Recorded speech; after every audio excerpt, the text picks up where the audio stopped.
Welcome back to the Ride and Laugh podcast. If you love mountain biking, you are in the right place. Picture your last group ride. You had a blast. Everyone's back at the parking lot. The stoke is high. You're talking bikes. You're talking tech. You're talking nutrition. You're talking progression. Everyone's stoked. You're talking bikes. That's what we do here each week on the Ride and Laugh podcast. Let's drop in. Sage, how are you today? Danny, I am doing so good. Can I just give a quick shout out to our friends in Australia? I don't know what's happening. We hit a chord down there, and our buddies down under are coming through on the downloads. Do we need to put Australia on the bucket list here? Yes, definitely. We definitely need to put Australia on the bucket list. Yeah, that sounds awesome. Yeah. Yeah. Thanks, Australia. They got some serious trails there. I know that some of the YouTubers have been down there, and I get this email. I think it's a magazine called Flow Magazine, and it's an Australian magazine, and they're always reviewing. I keep getting it because they have really good bike reviews and product reviews in there. Everything's in Australian dollars, and they talk about getting it on if they can get it on the island. And stuff does look more expensive there, which stinks, I guess. But nonetheless, they also show a lot of the riding, and man, it looks awesome. Yeah, it looks absolutely awesome. So, but anyway, any of our international listeners, any listener at all, we appreciate all the support, and we're glad that the channel's growing and everyone's enjoying it and interacting, and we're having a blast doing it. So, yeah, thanks for listening along. Ride and laugh. That's what we're talking about. We're riding and we're laughing, and hopefully you're doing both of them with us. I don't know if you think anyone's listening to us while they ride. Oh my God, I hope not. If you are, I'd like a public service announcement right now. Stop and put on some music. For Christ's sake, this isn't healthy. Too much laughing. Someone might be practicing their hump technique, and while they're listening, and it's all going sideways. And we're not liable. We're not liable for anyone crashing while they're listening to us. Yeah. It's in the small print. We're not liable. That's right. Send all those complaints to the Ride and Laugh 2 at Gmail. Yes. Not the one. A callback from the original episode. A callback from the original episode, everybody. 25 episodes ago. Yes, that's very good. That's very pertinent. Ride and Laugh 2 at Gmail. Yes. Well, the podcast that we are going to be talking about as our last podcast was old school tech lines with new school riders. That was where we met Hunter and Sawyer. I wasn't ready for it. Hunter and Sawyer. Yeah. Cut, edit that. Hunter and Sawyer. Yeah, there you go. Yes, both awesome dudes. And so we got some great comments, and Slanted Ground was stoked that his rider was mentioned, and Slanted Ground, check it out. Great Instagram, great channel, but also really cool apparel. And Sage wears it from time to time. It's cool stuff. So check that out. And Hunter is a Slanted Ground rider, so that's cool. And then we got a really funny comment from Jared at JJC Carpentry, who was saying me over here yelling in my car, yelling restraining order. That was the part where we couldn't remember what the term was. And I said, people are sitting in the cars right now probably yelling restraining order. And so I thought that was pretty funny. And then we got more single speed feedback. Just when you think, last time we talked about additional single speed feedback, and we're like, well, what about fixies? And then Joe at Tomer said, speaking of fixies, what about the fixie that only has one wheel? What about mountain bike unicycles? Have you seen these guys out there? Have you seen someone mountain bike unicycling? Yo. I've seen it. I have. Yeah, the extreme unicycle you're talking about. Yeah, it's a knobby tire unicycle on the trails. It's insane. It's I actually, they had the big old tires. Did we see them at Sterling? Did we see them at Sterling when we were there? We did see one somewhere. Yes. It's, you know what though? That's like a whole nother level. That is just insane what those guys can do. Those guys and girls are just, unbelievable. So if you're good at mountain bike unicycle, would you just be like amazing at mountain biking or mountain bike trials? Right? I mean, if you can hop around on one wheel like that, should we learn how to unicycle? Should that? God, no. You never see any mountain bike instruction saying, what would really help? unicycling. I feel like if I can get around my pump track on a unicycle, I am probably can do anything. Yeah. And are they clipped in, I guess? I guess you have to be clipped in, right? No, I don't think so. I don't know. I think you're falling. I think you're jumping off of that thing constantly, especially in the beginning. I mean, the guys that actually get out onto the trail must be pretty good, but yeah. So, I thought that was a really good point, and I have seen those guys. I totally forgot about that it's not really mountain biking. Yeah. I mean, it's a different sport, but I think so. I don't know. I see at my local bike shop at Keswick, every time I go to the mechanic counter, they are selling a unicycle there. And I'm always tempted to buy it. And I know exactly what's going to happen. I'll try it once or twice and never use it. Didn't Rich have one? We went to the... He did. Yeah. Yes. Yeah, we went to a party and everyone was trying to unicycle drunk. How did you do at it? I feel like you would do the best, the quickest, and you don't drink. I don't. That's a good point. You were sober. No, I did all right. It was definitely a unique experience. So I'll leave it at that. Yeah. All right. Unicycle sponsors, if you're listening, I'm interested in trying a unicycle. Okay, I got to get big unicycle on our side, Yeah. Riding unicycle. I like it. Yeah. It'll be an offshoot pod. Absolutely. A half an episode. I think we did all the unicycle content that you could probably do. I think we're already done with it. That's it. We're spent. Yeah. And then, so if you're not subscribed to if you're listening to, obviously you're listening to the podcast, and if you're not subscribed to the YouTube channel, definitely subscribe, because Sage is putting out these hot take videos. So you can get a lot of the little video content that we talk about. I mean, I think watching on YouTube is awesome, because Sage is just a master editor. I mean, every time I watch the video, I'm so impressed, dude. I'm like blown away by how well you're putting this video into video and pictures and relevant. We talked about the Specialized Brain and Specialized Brain websites popping up. We talked about Trainer Road, and he's got Trainer Road content. And it's very, very impressive. It's very well done. And so I appreciate it. I have much gratitude. And listener, if you haven't seen it, definitely check it out. It's really cool. But I understand listening on a podcast, like in the car, that's a lot of times the easiest thing. But subscribe and click the bell on the YouTube, because these hot takes come out and they're like 3 to 5 minutes long. And they're little clips of the podcast, and they have some really interesting content, and they have a different set of comments also. So you did a hot take, ride and laugh hot take on mountain bike innovations, and you did it on the dropper post. Yes. And we had 2 people, and probably even more thought it, but we had 2 people comment, Terrapin Station and Brian Warshaw 129, both commented, I use my dropper more than my gears. Yes. So, just how impactful that dropper post is. And we're going to have more content coming up on the most innovative and the most important mountain bike innovation. And we'll have some debate going with that. It's going to be a lot of fun. So I think you would have to, you'd have to compare the dropper post with probably the suspension fork, right? As far as like, if you're going to say the two. You mean in terms of importance? Would you rather ride a rigid bike or a bike with front suspension but no dropper? I think I need a dropper. I know it's crazy, but okay. Listen, I mean, we did the rigid. I would absolutely rather have a dropper, because your arms and legs can act as the suspension.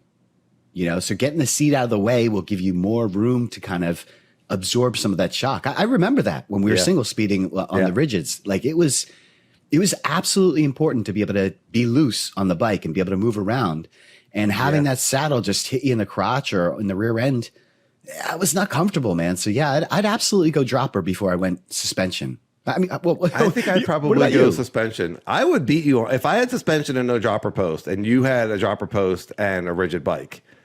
I would beat you on every downhill. I would, right? Wow, that's true. That's Well, we're going to get into it. That's not what this episode's about. We're going to get into it because we have lots of debates like that coming up, right? So yes. And go ahead and comment ride and laugh 1 at Gmail. And the YouTube channel, comments of the YouTube channel are extra points, extra bonus, because it does help the algorithm. So, but we'll take comments anywhere we can get them. We'll take communication anywhere we can get it, whatever's easiest for you, listener. But the YouTube is king, right? Sage, it does help the channel. Well, you know me, I'm a video guy, so I love YouTube. Yeah. It's biased. So YouTube comments, rideandlaugh1@gmail.com. What do you think? Dropper post or full suspension? Or should dropper post be going up against something else? Because we're going to be putting together a bracket. Yes. And we're in the process of doing that. And I think we already know what number one is going to be, but it's got to have some competition. And so is it the suspension fork? Or is it something else? So let us know what you think, and we'll be dropping more of these as we go, more of these verses. And that's going to be a lot of fun. So, I did want to comment on the dropper post. Brian Warshaw, he said he uses this dropper more than gears. And then he mentioned having the height right. And I didn't even know what that was. There are people that have been mountain biking before us. And it was like, it's the original dropper post. Do you know what it is? No, I had to look it up when he mentioned it. I was like, what's a high right? Oh, okay. I looked it up on his comment also. And it looks awesome. I was like blown away by this like really simple spring, and you have to reach down and I didn't get a real good feel of how to use it, but it was the original dropper. And so I thought that was pretty cool. If this guy was using that, if Brian was using that, and we were, so what it made me think of, and we didn't talk about this when we talked about the dropper post in that innovations video or podcast where we talked about it quite a bit. We talked about getting into the dropper post, and there was like a period of, I want to say like 4 or 5 rides where you weren't sure. I had gotten one, and you weren't sure if you wanted to spend the money. And so you just rode without a seat. You rode without a seat. No, that's not because of that. I did. I did do that, yes. Well, I know you did it for training, but I thought you also did it to see what it would feel like, whether or not moving that seat post would be a big enough deal. No. That was solely for training, for sure. Yeah. Solely for training. And totally a wacky idea, by the way. I do not recommend that. Yeah. I mean, was that your idea? I mean, was that on a single speed? You did quite a bit, if I recall. Yeah, I did it on, I did it on my single speed. I did it on my geared hardtail. I would still do it today. I wouldn't recommend it because it's dangerous. So the way that I had done it is this is back when we rode with saddlebags. And so I would take the saddlebag off of the back of the saddle and I would place that over the hole where the seat post would come up. So there would be some protection there because otherwise, you have the seat post, hole going up your rear end. Yeah. Yeah, exactly. Yeah. So, but my goodness, I mean, that has to be one of the most effective training methods that I have ever employed. I mean, you literally get no breaks. You are just standing and cranking. And I don't think you realize how much you use the saddle between your legs to control the bike. And when there's no saddle there, you really have to have good core strength to angle this bike in. I mean, your bike just wants to go, and to be able to use your body to control that bike. I got to tell you, Danny, it was really effective. But like I said, I don't recommend it. It's quite scary and dangerous. Well, that's what we're going to be talking about today. We're going to be encouraging everyone to go take your seat post and your saddle off of your bike and ride the hardest trails you can find, as young Sage once did. Yeah, and let's see what happens. Yes. Now, again, read the fine print. We're not liable for anything. If you're listening to this and riding without a saddle at the same time, strike 2, listener. What we are going to get into this week is quite the opposite of completely burning yourself out by forcing yourself to stand for the entire ride. We're going to be talking about recovery and probably a multiple podcast kind of episode. So when, as we're getting into these subjects, we're calling them the primer. This is kind of the entry into recovery with some tips that have worked for us. Everyone's different. But there's general tips, I think, that work for most bodies, and there's things that we have learned through our years of mountain biking, and we're totally open to getting some more feedback on this. So comment on the YouTube, rideandlaugh1@gmail.com, on anything that we mention or anything that we forgot. as far as how you recover. So we work really hard. We talk about how much we work out, and we talked about motivation to get working out, and so now you're in it and you're getting tired. And how do you know when to take a break, whether it be during the week or in general? I mean, we can go back and talk about how much we used to burn ourselves out, and we just never stopped. I mean, you were taking the saddle off of your bike, and we were never stopping riding, and we just did so many dumb things. I have to tell you, Danny, we are probably the least qualified to talk about this subject because you and I are terrible at recovery. I mean, yes. it's like, I remember like back when we first started, and this was like, what, maybe 4 or 5 years ago. They just said they were the least qualified, and we're supposed to listen to this for another 40 minutes. Let's see what they talk about next week. But you in particular, you are the worst, because I would often tell you, or you would call me and you're like, I think I should take 2 weeks. I think I'm going to start the 2 weeks. And then literally like a week into it, you're already riding your bike. I'm like, what happened to the 2 weeks off? You are the worst. I know. Yeah. Well, so if we want to get into the 2 week thing, I was listening to the Trainer Road podcast, and they're big on recovery. Their goal is for you to use their workouts, but to get stronger. And you have to, you've heard this before, right? That you break down the muscles when you work out, and then you get stronger in the recovery. So if you're always just going and wearing yourself out, and then of course, then you're not getting that recovery time. You're not getting stronger. And of course, you'll know when your workouts start to suffer, or if you can't get through a workout or you can't get through a ride, So there's an intuition there. And I think to dip into overtraining, like you're going to really start like not sleeping well. And like you have to maybe losing your appetite. You have to really push yourself. And people do it. They think that it's just work. But there has to be some mindfulness in there. And that's something I've learned as I've gotten older.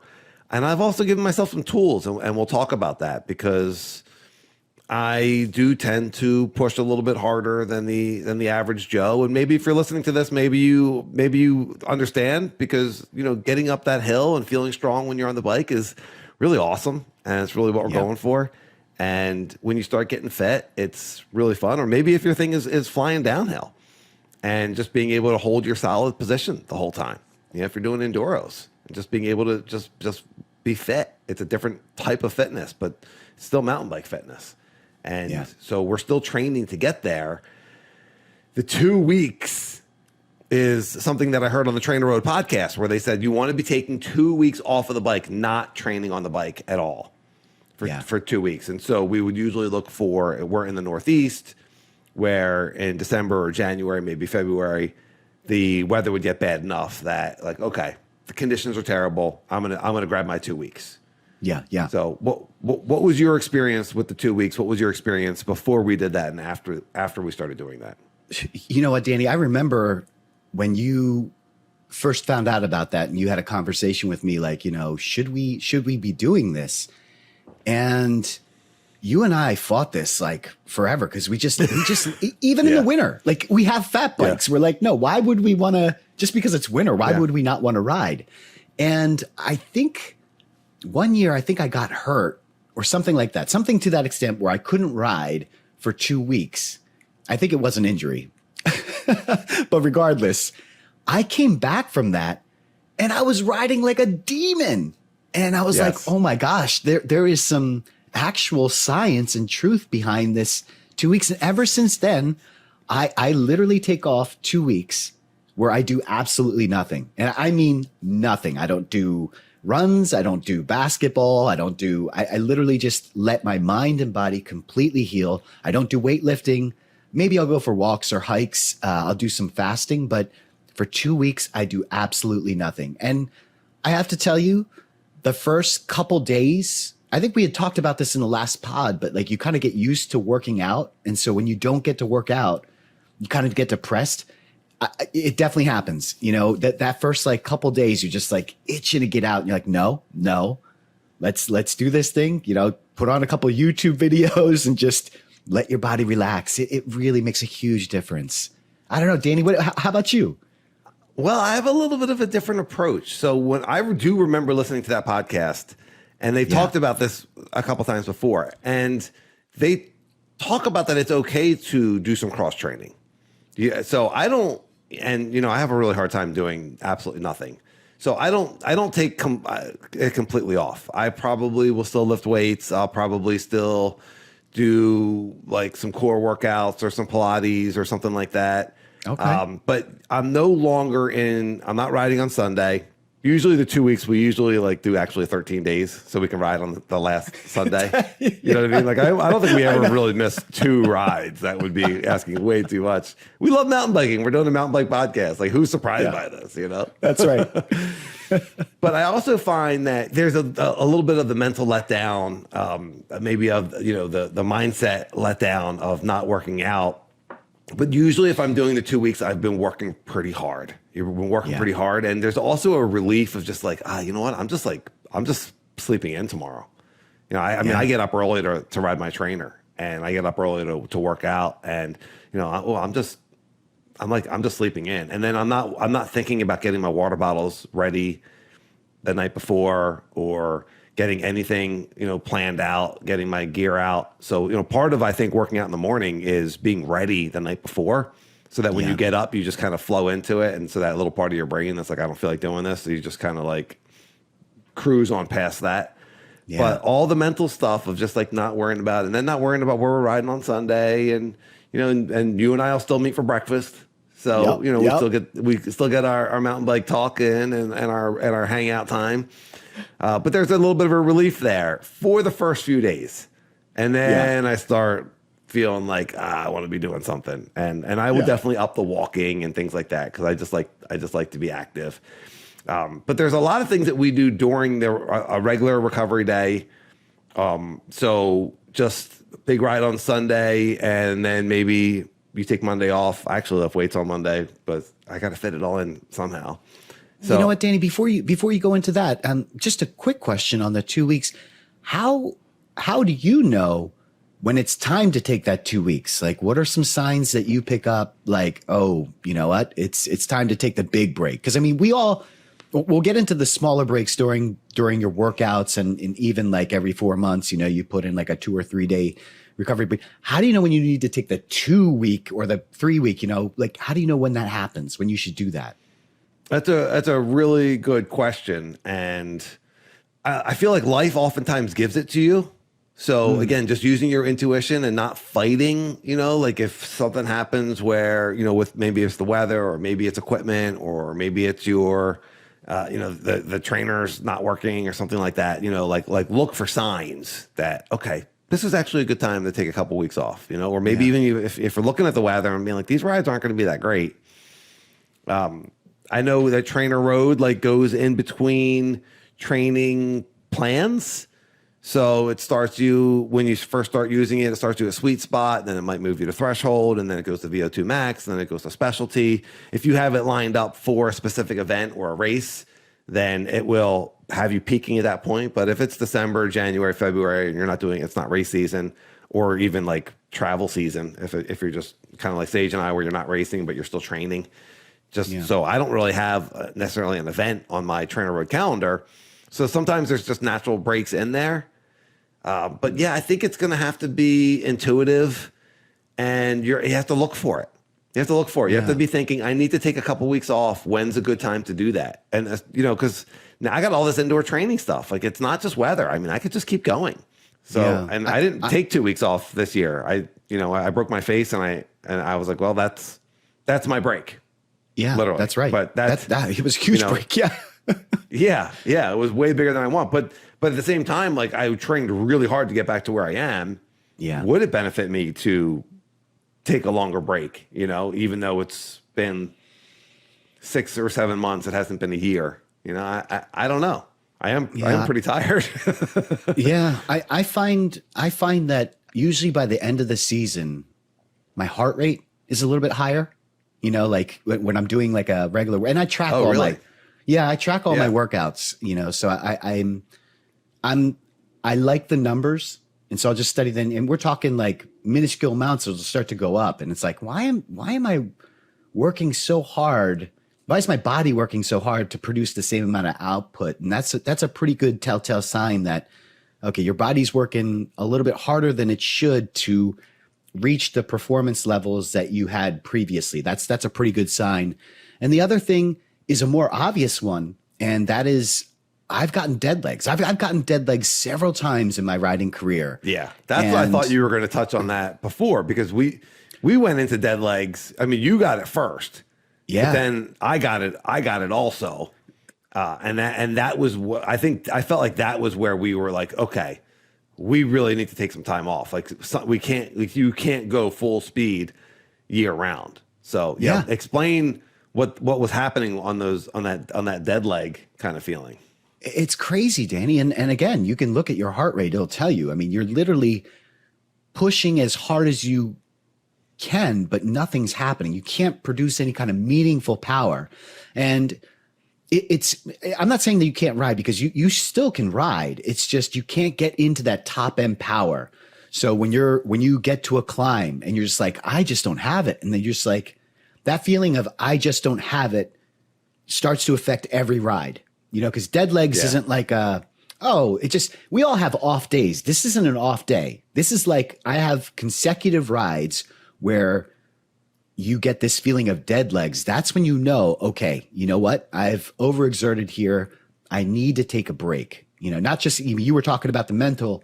This is more about the physical as well. And just letting your body have that 2 to 3 weeks of just let it heal, let it recover, get all those stress hormones out, everything. And just relax. It's so important.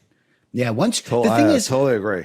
Yeah. Yeah. Once you get into the dead legs, it's almost too late. Like I would say if you can kind of catch it before you get to the dead legs, you could get away with taking 2 weeks. If you get to dead legs, you might need more than 2 weeks, then that sucks. Yeah, right. So don't push. If you're new to mountain biking, don't push yourself too far. You have to really listen to your body. And so if you go out on a ride and you don't have it, that happens once in a while. If you go out on the next ride, you don't have it.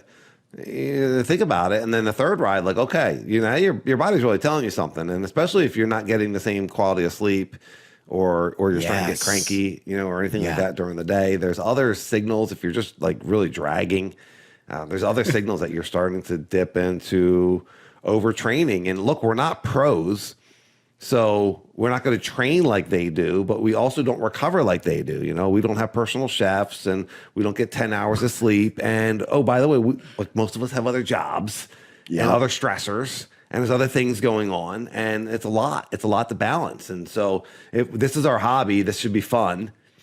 So if you find that you're getting out there and you're not having fun and you're not feeling good, then give yourself a little bit of break, fire up a little bit more YouTube, a little bit more Ride and Laugh. I mean, you can go back and listen to our past episodes multiple times. I would say, I know a lot of people listen to podcasts on 2 times speed or 1.5 times speed.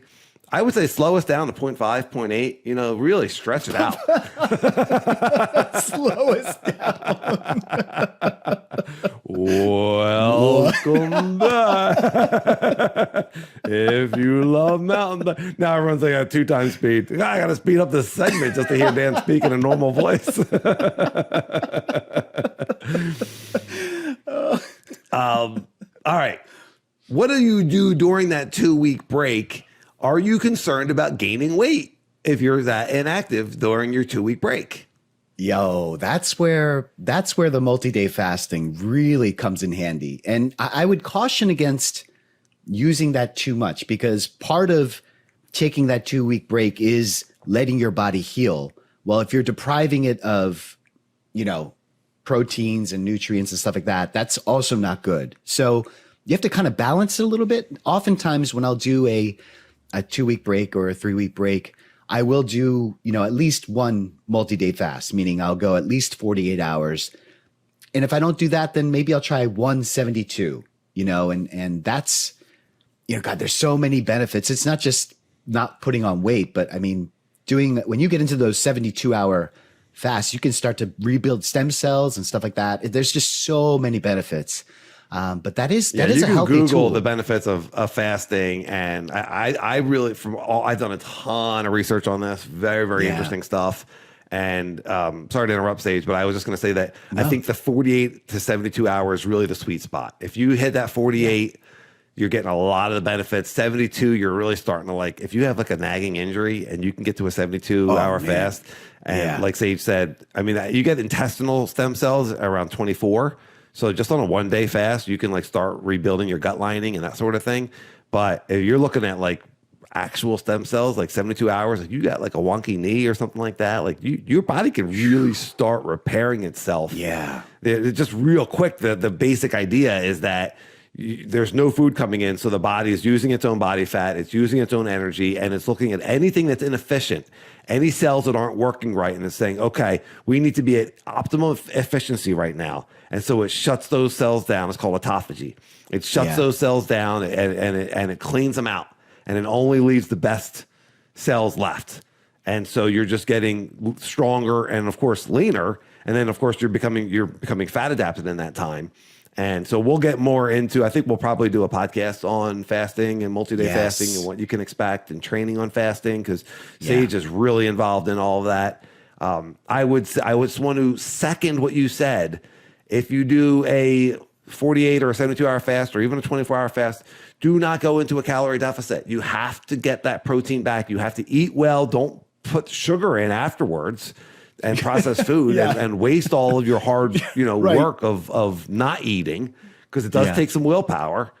But so refuel with like real whole foods, and then and then continue to eat. So if you're going to do the multi-day fast, I knew you were going to talk about multi-day fasting on your 2-week break, because you always do one, and it is a great time to do it.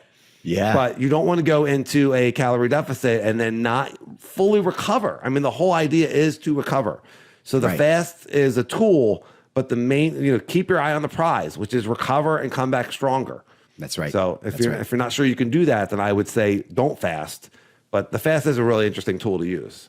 Yeah, yeah. Now, Danny, how about recovery during your training, like during the week? Are you taking a recovery day during the week or every 2 weeks? I mean, how are you? You said you have a training plan because you're following Trainer Road. Like, how does that work? Yeah, so it's hard to you're balancing life and you're balancing training. Yeah. I'm on a low volume Trainer Road plan, so that's 3 days a week, and one of those is the weekend ride. So I don't do that. I can't do Trainer Road 90-minute ride on Saturday and then be strong on Sunday. I would need a recovery day. Yeah. So I usually do Trainer Road twice a week. For me, looks like Tuesday and Thursday with a Sunday ride. And then I lift weights on Monday and Wednesday. I also rip row on Wednesday. So when I lift weights, that's about a half an hour. I do 15 minutes of weightlifting, and then I do 15 minutes of core work on Monday and Wednesday. So sometimes I'll take Friday off. That's if I'm really tired, I'll take Friday and Saturday off. But a lot of times Friday, maybe I'll do like a light Trainer Road ride or a light workout. And I have a pump track in my backyard, which is the Trail Sage video. Highly recommended if you want to see Dan's pump track. But it's awesome. Sticks and Stones. Thank you, Sean. If you're in the Northeast and you want a pump track in your backyard, or your community wants a pump track, Sean is a master builder. He builds awesome stuff. So Sticks and Stones, absolutely, I can't recommend him enough. Plus, super guy, but he's just a savant when it comes to building. When it comes to building dirt features and designing. I mean, I have it's not a big backyard, and he put in a really fun little pump track. So he's awesome. But so I also try to fit in the pump track, and I go for walks with my kids every day after dinner. Highly recommend the walks. Walking is awesome for you, and that's really low impact, and it's just good for you. So I really only look to take 1 day off, and it's probably not enough, but it's kind of what works for me. I do like being active, and it's just some days are going to be harder than others. What about you? How many days off are you taking during the regular, anything, I guess, the other 49 weeks of the year or whatever? Right. I think you had mentioned this several times, but it's a lot of times, work and life kind of dictate when I take off. But let's say that I had a stellar week and I was able to get in an activity every day, which is what I strive for. I try and get something in, whether it's a run or a bike ride. I try and get something in at least 6 days out of the week. And the day that I typically always take a rest, no matter what, is always Monday, because everything culminates into that Sunday ride. Like that's the reward for all the hard work is that Sunday ride. Yeah. So I'm usually pretty beat. And so Monday just happens to be always my rest day. You'll never see me work out on a Monday unless it's I think like Saturday. we're on a trip. I rest before our big ride. Yeah. I usually do a run, so that I'm not using my bike legs. But other than that, I'll fill in the rest of my week with all different kinds of workouts. And I'll usually try and incorporate at least a hit ride or a hit run, some kind of really hard effort. And sometimes I'll even do 2. So it's really important for me to give Monday to myself, just to have a break for my legs. And I just want to note, every day I try and roll my legs. I have a foam roller. It happens to be electric. That is amazing. Like if you want to go hard. You do that every day? At least every other day, at least. And it depends on how hard I go. And it also depends on how I'm feeling. I did a single speed ride today and I felt it. And I was like, you know what? I got to hit the roller today. And that probably means I have to hit it tomorrow too. So, it's one of those things, the roller, like you do it as much or as little as you want. You can't over roll. I've never heard of anybody like, I don't use it enough. Enough. I mean, so listener, he's talking about a foam roller, which everyone knows about. And then if you were to go on Amazon or into your sporting goods store and look at foam rollers, they go from like just pure foam round with different densities to like pretty spiky. So like kind of mimicking the deep tissue massage. Yes. And then my wife, as a gift for me, because I was foam rolling all the time, I want to say this is like 8 or 9 years ago, got me a vibrating foam roller. Yes. So this one's got like 3 different settings. It sounds like it's gas powered. I mean, it's so loud. Oh my God, it's so loud. So loud, Danny. Oh my gosh. But it's incredible. It's incredible. So when I first got this thing, I was getting like, I want to say a weekly deep tissue massage. I was going and getting this deep tissue massage, and I had the same massage person, and I think it was 60 minutes. And I was just like, just focus on my legs because I'm a mountain biker. So, and she would just dig in there. I mean, and she's like, I don't understand how you're not crying. Like the amount of pressure I'm putting on these muscles. And I would just think about mountain biking. I would just think about different routes. I would just distract my brain with mountain biking. At the time I was riding this place called Belmont Plateau all the time. And I was just like thinking about different routes. And just trying to distract myself and just not be in my body. It hurt so much. It's so painful. And then I got painful. And I do recommend massage. I mean, massage is great if you can get it, but massage is expensive and it's time consuming. But like on that 2-week break, if you know someone if you can get a good, nice massage, like 1 or 2 massages, treat yourself. Absolutely. Deep tissue massage. Absolutely. Any massage, but the deep tissue is really going to get in there if you have a good massage person. Let me just say that, Danny, your foam roller, you joked that it was gas powered. My goodness, we have done what? At this point, we've done at least like 10 Airbnbs. Every time we go on a trip, I'm like ready to go to bed. The foundation is correct. I mean, your foam roller literally shakes the entire house. It's so loud. However, I will say that foam roller, when we're doing those trips, when you're doing back to back to back to back big rides, you can't rest. You can't rest. Yeah. You can't rest. Right. And so you've trained for this event. I'm throwing up air quotes here.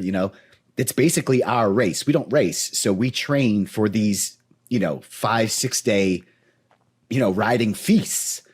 And you know what? The foam roller, I will roll every day just so that I'm ready for the next day. So I do hit the foam roller quite often. And like I said, as far as I know, there's no downside to over rolling. I mean, you can roll twice a day if you wanted.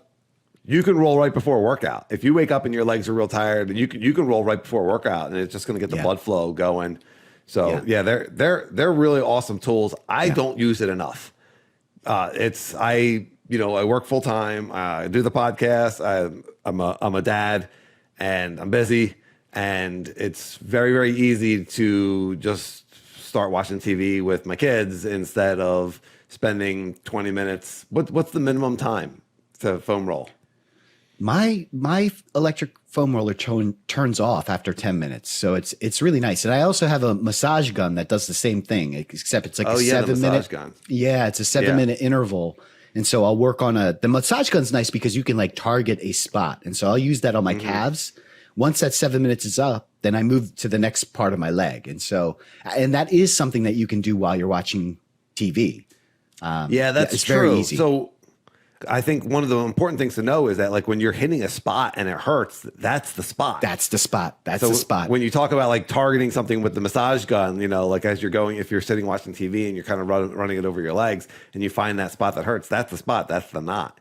The foam roller is an awesome tool. It's something I should definitely be using more of in between rides and certainly on recovery days. When I do have a recovery day and I'm not working out, I almost always get up and do like a half an hour foam roller, like a really long session of foam rolling, and hit my legs and hit my back, and it just feels really good. Other things that we haven't really talked about that I definitely use every day, and that's HRV. That's heart rate variability monitor. Yeah. So for 2 years, I wore a Whoop strap, and it's very expensive. It's a membership. And then after the 2 years, I felt like I had really learned a lot from wearing it. I do recommend the Whoop strap. It's just very expensive. And what they do is you fill out a daily journal. And so it'll look at your recovery score, look at your heart rate variability, which is heart rate variability is the amount of time in between your heartbeats. And in general, the shorter your HRV shows that so you want a higher HRV number, but really it doesn't matter. Some elite athletes have a really high HRV number, and you could work on getting your number higher.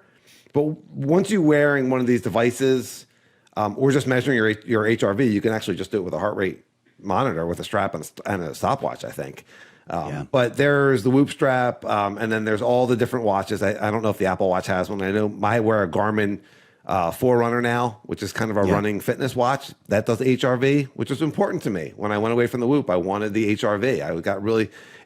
I find it to be quite accurate. If your HRV is dropping, then they're going to set the baseline. If your HRV is dropping, then you're not recovering as well. And if it's going up, then you're recovering better. And so these devices will start showing trends of your HRV.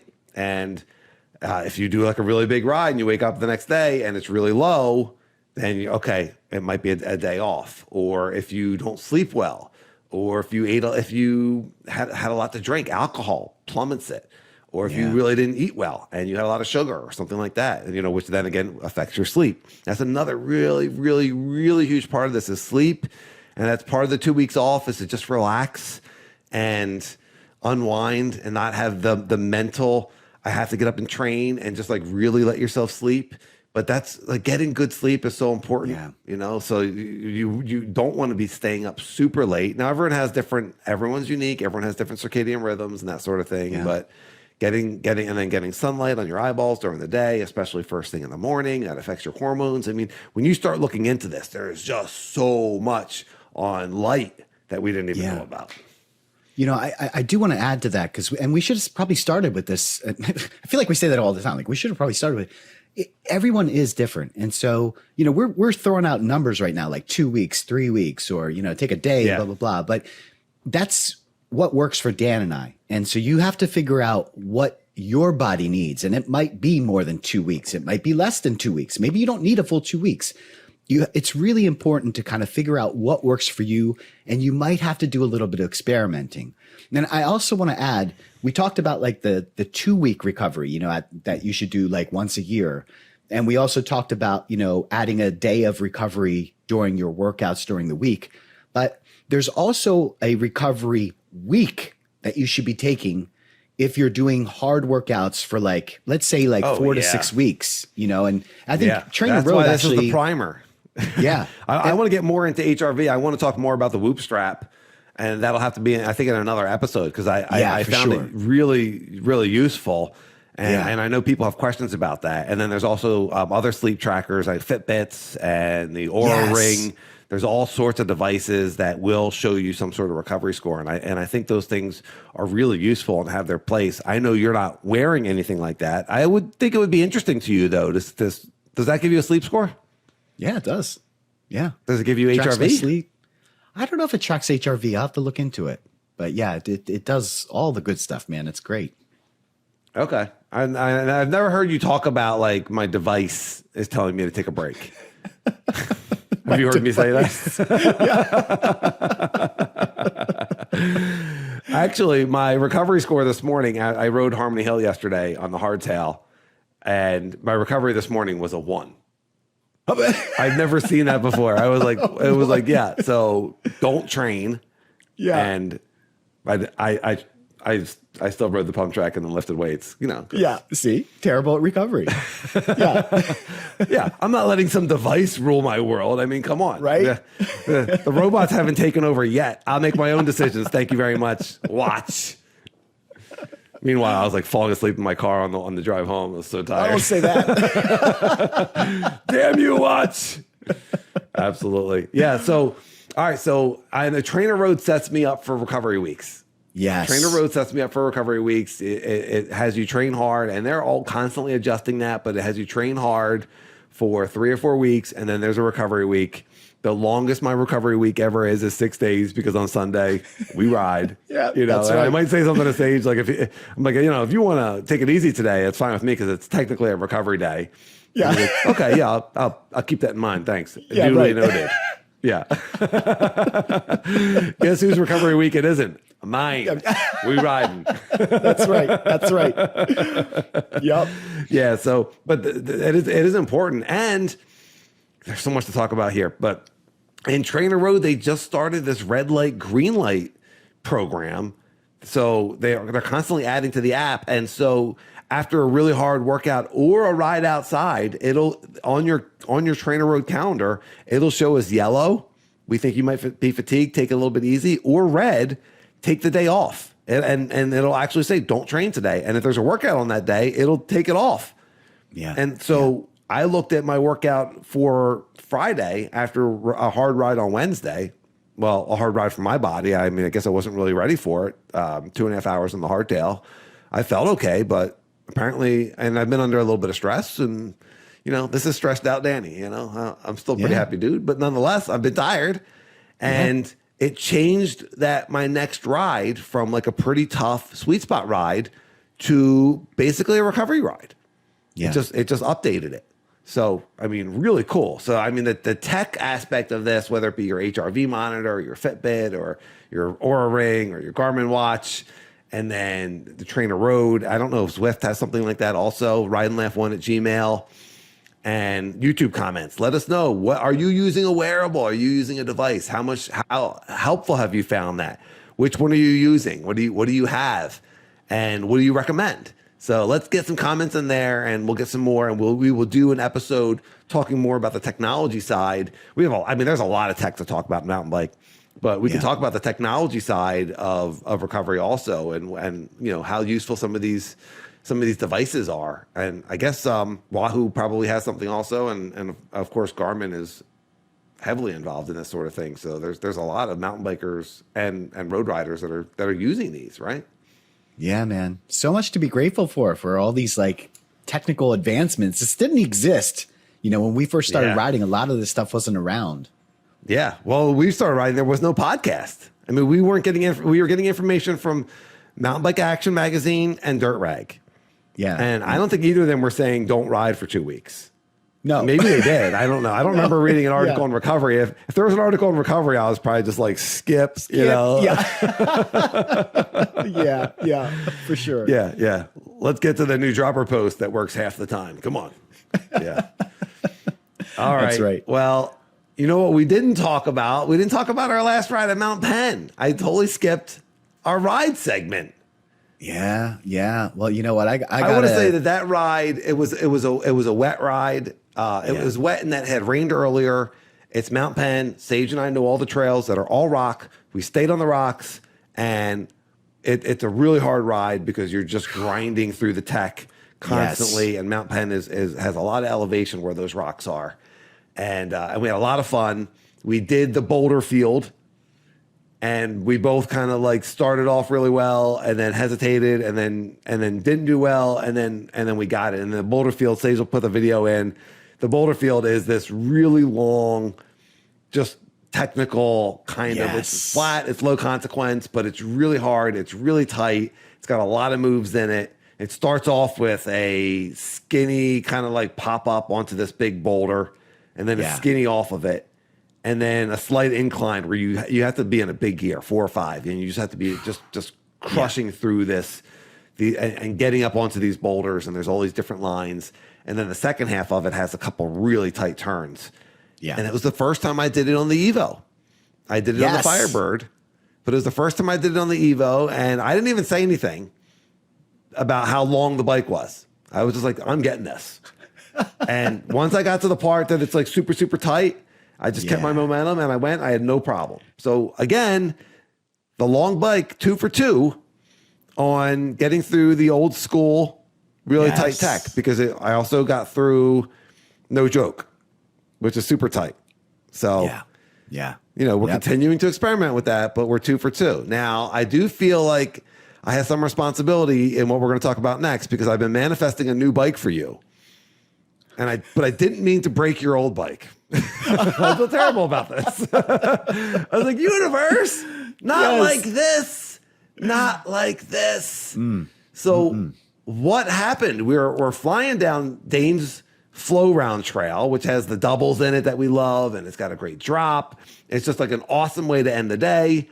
And you were crushing it. And as soon as we get back down to the bottom, you tell me. Yeah, man. Yeah, I am one of those people that in my riding, I can feel the different nuances. And I was coming down Dane's Flow Round, and I was like, something feels dead in the bike. Like something felt like the frame was dead. It's a very hard thing to explain, but it just didn't have a snap to it. That's a terrible word to use, because when I looked at the frame, it was snapped. No, it wasn't snapped completely, but I had a pretty big crack. It lost its springiness. Yeah, it lost its responsiveness. Yeah. Like you got enough miles on that bike to know how that bike should feel. And you've done that trail enough to know exactly how that trail should feel. Right. And you are, as we've talked about, an intuitive rider. So I'm zero surprised that you felt that before you saw it. Yeah. But we get back down to the parking. We get down to the parking lot. You had experienced this. And I got down there, and you told me immediately, you knew exactly where to look. Yeah. I cracked the seat stay. It's almost fully cracked around. I mean, it's the bike is completely unrideable. But to kind of bring this back to the recovery aspect, that crash happened on Carla, a slab that we were talking about in a previous podcast. That crash happened on Carla the week prior. And you know what? I feel like I might have crashed because I think I was tired. I was looking back through my Strava, and I'm starting to build up. I had gone through some terrible things this summer that have really just knocked me off my game. But I've made a concerted, personal struggles. And I've made a concerted effort to really up my fitness game in the last 2 or 3 months. And so I've been pushing harder and harder, stacking up more workouts. Yeah. And one of the things that I noticed, and we're talking about this, when you're doing 4 to 6 weeks, how do you know when you should take that 1 week? Well, for me, I make silly mistakes. And Carla wasn't the only one that I was making silly mistakes on. It just happened to be the one that was most obvious.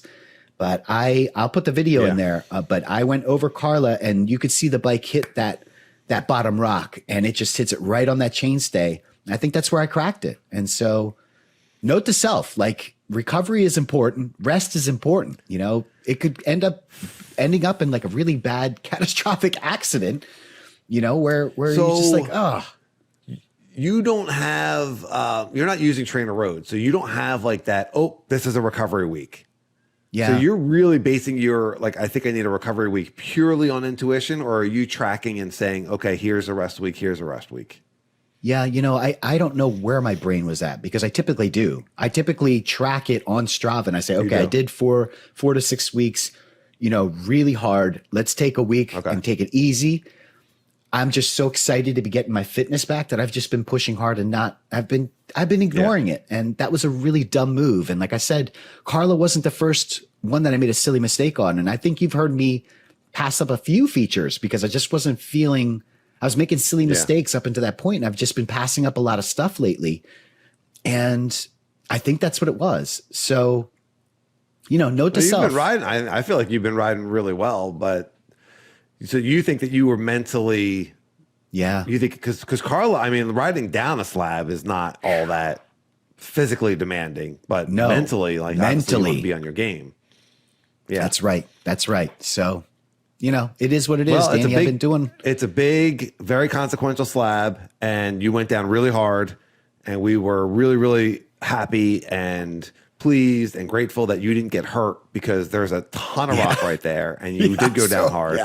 But apparently your bike took the brunt of it. Yeah. And you've got over 4,500 miles on that bike. It's been awesome for you. And the fact that I thought when I saw it, I was like, it fatigued and cracked. And then later on you were like, no, I looked at the video and I think it was a crash. And so, that bike still was going to keep on trucking. I don't know what bike, I don't know if it was because it was older. Did it crack easier? We'll just never know. What have you looked at? I know when you put it on Strava, you had a ton of people comment, and there was a fair amount of people talking about carbon repair. Is it too big of a crack to think about repairing it? I don't know. Some people have told me it's in an ideal location for carbon repair. My first thing is to go to Ibis and see if they actually have a rear triangle. Unfortunately, the bike is 6 years old, so I'm not sure if they'll have that available. So if that's not available, then we'll try and go the repair route. And if the repair route isn't something that's possible, then, we'll go from there, but I got two other bikes. I got the fat bike. I got the single speed, both which I rode this week to kind of get my body used to being on the hardtail again, because, I'm probably not going to have the full suspension for at least, a week or two, if not more, so you better start getting used to riding that. But we'll have to do the hardtail episode soon because I rode my hardtail yesterday. That's right. And and it really kind of beat the crap out of me. And it's a really nice hardtail. It's just I've gotten so spoiled. I've gone longer and longer travel. I've gotten so spoiled by how great these big travel bikes are now and how efficient they are. But riding the hardtail is awesome also. It is more work. We are heading into like mountain bike travel trip season. We are heading into bike park season. We definitely need to get you a full suspension bike, but I feel really good about it. I feel really confident something is going to come along. I mean, there's really interesting things happening in the bike industry right now. Unfortunately, a lot of bike companies are going out of business, and it's not like you want to get one of those bikes because you want you want to get the bike that's perfect for you. But I feel really confident that I'm manifesting a full suspension bike for you. My manifestation broke your old bike by mistake. I apologize about that. I didn't know the universe was going to do that. It was not the plan. But this is going to create some sort of situation where you're going to get an awesome new bike. Anyone that doesn't know Trail Stage, follow Trail Stage, subscribe. If you like the content, think about joining the Patreon. He is creating. He's a full-time creator. He's super, super talented. And certainly watching and supporting the podcast. We don't have anything other on the podcast other than watching it right now. We're so new, but you can buy Trail Sage gear. There's all sorts of ways to support Trail Sage, and he needs a bike. He's making it go. He's a starving artist right now. Everyone, he needs a bike. We started GoFundMe. We're going to start a GoFundMe, or you can just join his Patreon. Just join his Patreon and just be like, dude, get a bike. I can't wait to see it. But we're reaching out to bike companies. We're going to see what happens. Something good's going to come.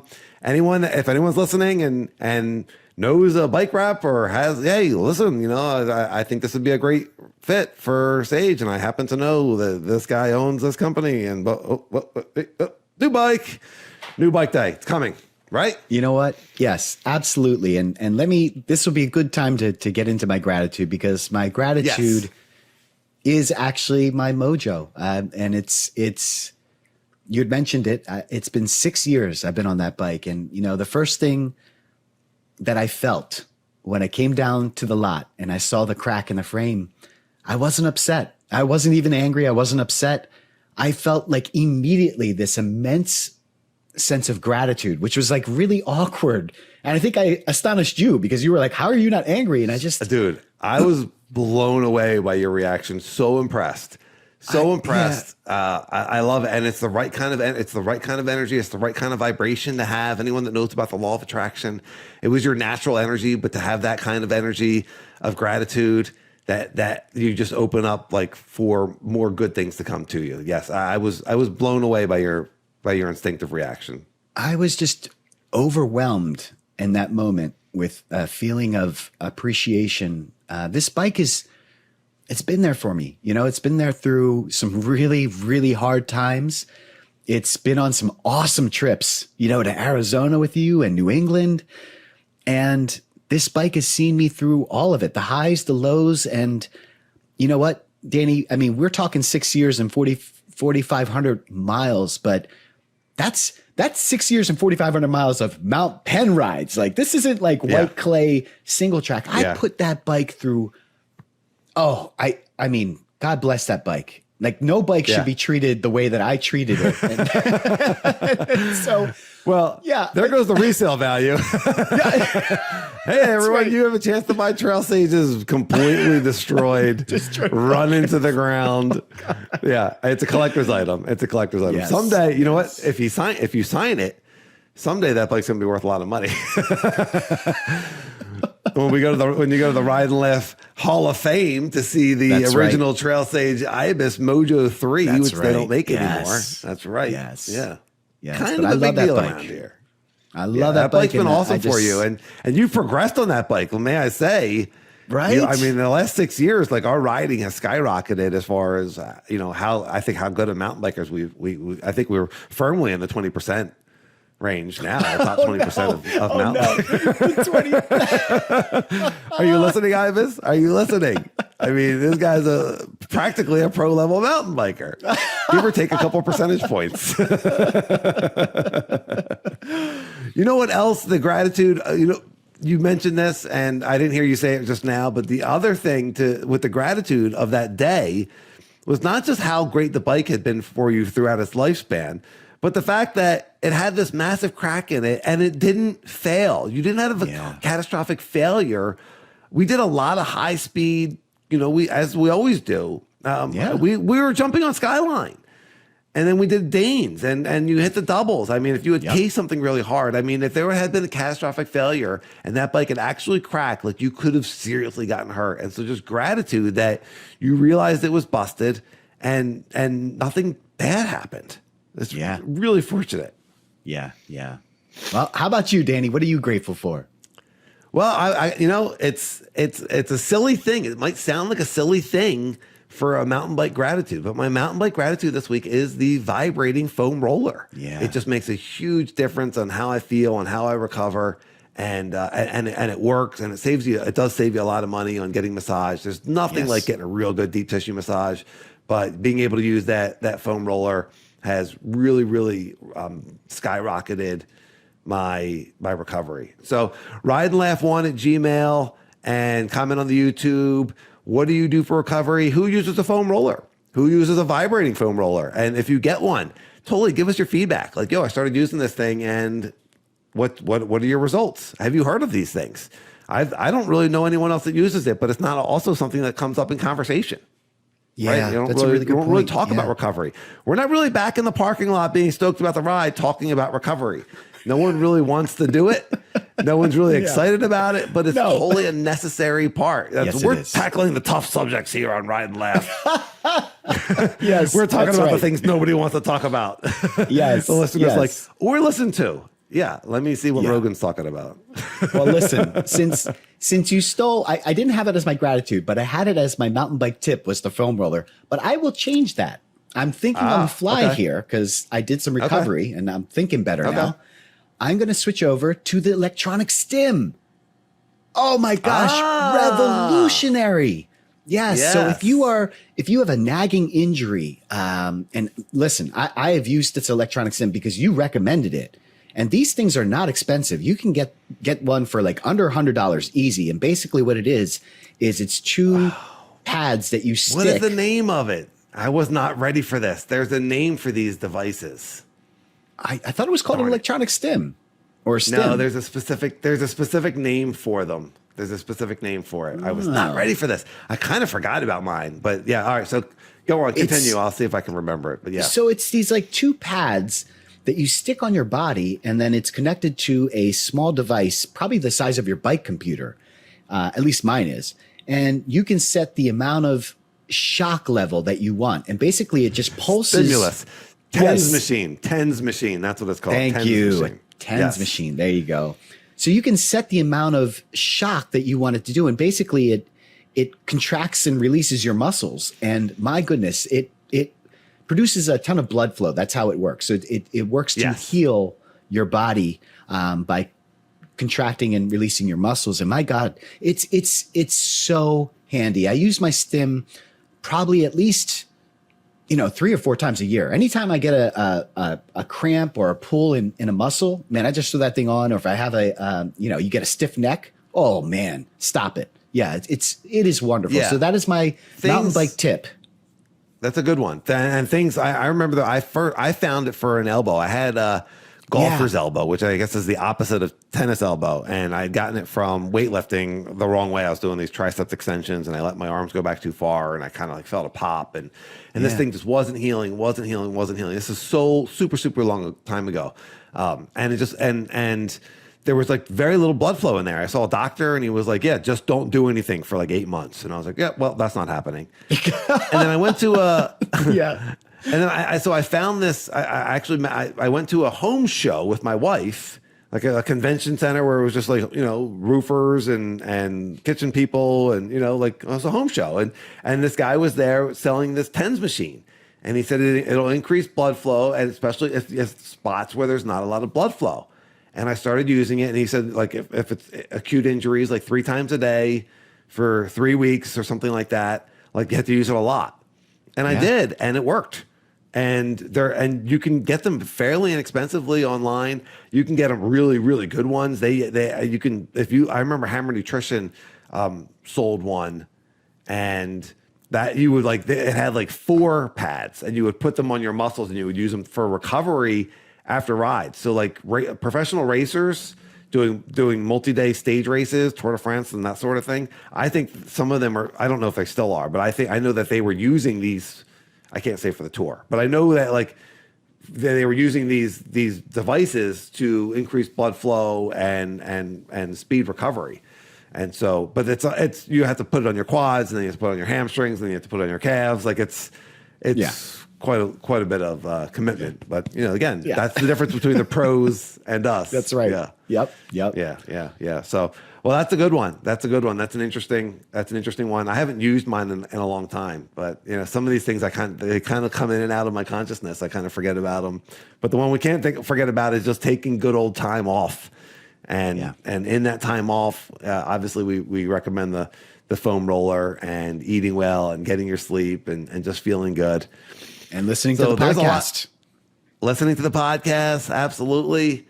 If you want to slow it down so it takes a little bit longer, that's probably a really bad idea. That's a bad idea. That's a bad idea. Yeah, don't slow it down. We're talking long enough. I think you're getting enough of us each week anyway, as it is. Well, we appreciate everyone listening. Let us know in the comments anything about recovery that we missed, anything that you want us to talk about, anything you want to deep dive on, and anything that we did talk about that you have some feedback or some input. We love seeing everyone's comments. rideandlaugh1@gmail.com if you want to send a longer message or if you don't have access to the YouTube. And then on the YouTube, definitely click that bell icon so you're getting Sage's Ride and Laugh shorts, because that's right, they're awesome. He's putting the work in, but they're really, really fun to watch. So check that out. If you're still listening, you are definitely one of us. You're a mountain biker. You love riding. You deal with recovery when you have to. But we're getting stronger, and that's where we want to be. We want to be riding. We want to be fit. We want to feel great, and recovery is part of that. So absolutely jump on board.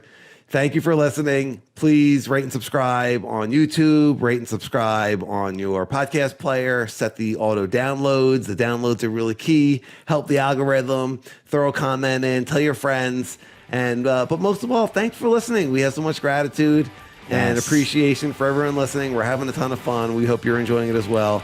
Everyone, have a great week. Ride and laugh. I'll see you, everyone.